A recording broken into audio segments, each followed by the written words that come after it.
Welcome life is Sultana kitchen. बिस्मिल्लाहिर्रहमानिर्रहीम। अस्सलाम वालेकुम। आज मैं बना रही हूँ चने की दाल और चावल से एक मज़ेदार सा नाश्ता।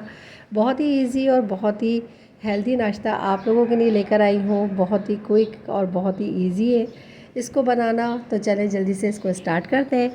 इसके लिए मैंने लिए हैं आधी प्याली चावल और आधी प्याली ही मैंने ली है दाल, जिसको धोने के बाद मैंने 3 घंटे के लिए भिगो दिया था। आप चाहें तो पूरी रात के लिए इसको भिगो दीजिएगा। और इसका मैं पेस्ट बना लूँगी। ग्राइंड किया है मैंने इसको और थोड़ा सा इसमें पानी शामिल किया था और एक गाढ़ा सा पेस्ट बना लेंगे। इसी के साथ ही मैंने लिया है एक अलग बॉल, जिसके अंदर मैं डाल रही हूँ टमाटर। चॉप कर लिया था टमाटर को और 2 टेबल स्पून के करीब टमाटर शामिल करूँगी। इसी तरह से मैंने ली है प्याज, जिसको चॉप कर लिया है। प्याज भी मैं 2 टेबल स्पून यूज़ कर रही हूँ। इसी के साथ ही मैंने ली है शिमला मिर्च, जो कि मेरी लाल कलर की है। ये मैं शामिल कर रही हूँ 2 टेबल स्पून। हरी मिर्चें मैंने 2 अदद ली थी, जिसको मैंने चॉप कर लिया था बारीक। सब्ज़ी आप अपनी पसंद के मुताबिक कोई सी भी ले सकते हैं। इसी के साथ ही मैंने लिया है 1/4 ऑरिगेनो और टीस्पून और हाफ़ टी स्पून मैंने लिया है कूटा हुआ साबुत धनिया। हाफ़ टी स्पून ही मैं इसमें ले रही हूँ दही बड़ों का चाट मसाला। और इसी के साथ ही 1/4 टी स्पून में ले रही हूँ नमक।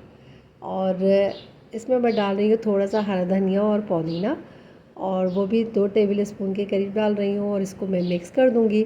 मिक्स करने के बाद हमारे ये भरपूर मज़ेदार सी जायके के साथ सब्ज़ियाँ तैयार हो चुकी हैं। अब हम कर लेते हैं नेक्स्ट स्टेप। और इसके लिए मैंने जो चने की दाल और चावल को पीसा था, उसके अंदर मैंने डाला है 1/4 टीस्पून नमक और 2 चुटकी मैं इसके अंदर डाल रही हूँ बेकिंग सोडा। और बेकिंग सोडा डालने के बाद मैं इसको मिक्स करूँगी। और मिक्स करने के बाद मैं इसको फ्राई पैन में बना रही हूँ। आप चाहें तो इसको तवे पे भी बना सकते हैं। और इस तरह से इसको मिक्स करने के बाद ये इतना ही गाढ़ा होना चाहिए और बहुत ज़्यादा लिक्विड फॉर्म में नहीं होना चाहिए। और अब मैंने फ्राई पैन में डाला है 1 टेबल स्पून ऑयल। और इसके साथ ही मैं इसमें डाल रही हूँ ज़ीरा थोड़ा सा। आप चाहें तो कलौंजी भी यूज़ कर सकते हैं। और इसी के साथ ही इसके अंदर अब मैं डाल रही हूँ 2 बड़े चम्मच भरकर ये जो मैंने लिक्विड बनाया था चने की दाल का और चावल का। बहुत ही इजी, बहुत ही क्विक और बहुत ही मज़ेदार और बहुत ही हेल्दी रेसिपी है। आप इसको ज़रूर ट्राई कीजिएगा। और ये डालने के बाद इसके ऊपर मैं डालूँगी वही सब्ज़ियाँ जिसके अंदर मैंने मसाले मिक्स किए थे। और ये आपकी अपनी मर्ज़ी के ऊपर है कि आप कितनी यूज़ करना चाहें। और ये देखें इस तरह से पूरे उस पर मैंने फैला दिया सब्ज़ियों को। और अब मैं इसको कवर कर दूँगी 2 मिनट के लिए। और मीडियम आंच पे मैं इसको पका रही हूँ। और 2 मिनट के बाद ये देखें ऊपर से ये थोड़ा सा हार्ड हो गया है। अब ऊपर भी मैंने इसमें ऑयल डाला है और इसको दूसरे साइड से भी मैं 2 मिनट तक मज़ीद कुक करूँगी।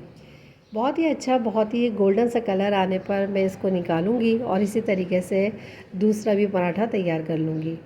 और इसको देखिए निकालना भी बहुत ही आसान है और बहुत ही खूबसूरत सा गोल्डन कलर इसके ऊपर आ चुका है। बहुत ही मज़ेदार नाश्ता बन के तैयार है। वीडियो अगर पसंद आए तो इसको लाइक ज़रूर कीजिएगा। और चैनल अभी तक अगर आपने सब्सक्राइब नहीं किया तो सब्सक्राइब ज़रूर कीजिएगा। और इसको बनाकर अपना फ़ीडबैक मुझे ज़रूर दीजिएगा। और दुआओं में आमिर को, मुझे और मेरे मुल्क पाकिस्तान को याद रखिएगा। अपना बहुत सा ख्याल रखिएगा।